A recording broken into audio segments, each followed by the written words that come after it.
Hello, it's Mike with NoStressMike.com. Right now I'm in the process of touring the United States. I'm in North Carolina. I think we're at the edge of the Smoky Mountains, and I've had one talk with people on what it is. Here you can see their concerns, and it's really odd. The different parts of the country, I've noticed there's different kinds of concerns, but one thing they all have in common is preparedness. And I've noticed here the ground is pretty rocky, and it's really on the slope, so it's really hard to do much. And what did I find?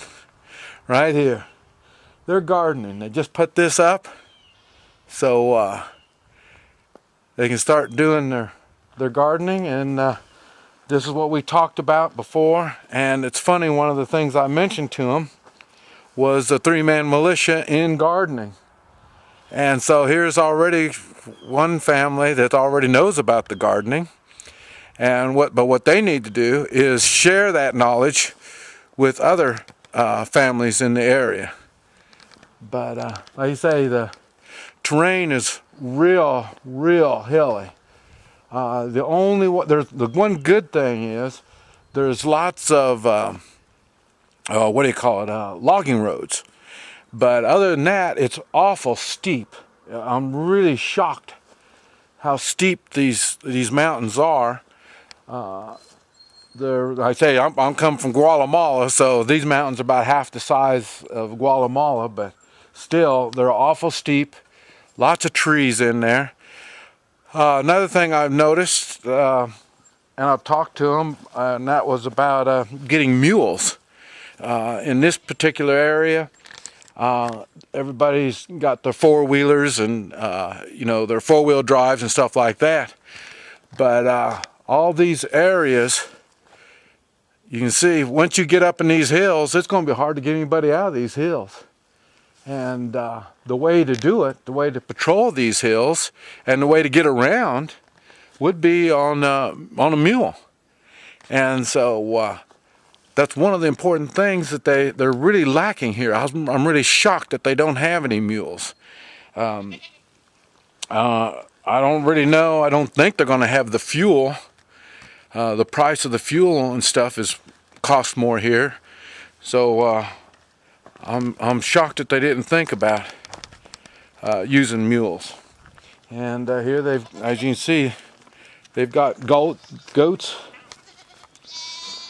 They got lots of goats, and then you see how rocky the ground is.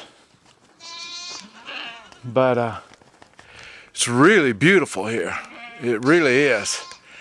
And now we're at 7th of December, 2012, and you tell the weather is just really fantastic. I guess it's kind of like Oklahoma. That's where I'm from, so I think it's kind of like that. But a little chill in the air, but it's not too bad. But anyway, I want to let you know different people have different concerns. And here I'm shocked. They're really concerned about protection of their house. And I'm trying to get them to get together and form some kind of, like I say, three-man militia. See the houses down here, and which they need to stop any problems down there, or as the valley continues, they can cut off the whole valley if need be. But at the same time, they can be cut off. But now the ones that I've seen, they have plenty of food and a lot of spring water. And so they're really into getting prepared and seeing what they can do. As I was talking to the people here about preparedness and the three-man militia, one of the things that I brought to their attention is some chemical and radiation. They do have nuclear plants around here, and like I say, they have chemical problems, or they could have chemical problems, and that's why I was telling them they need to focus on a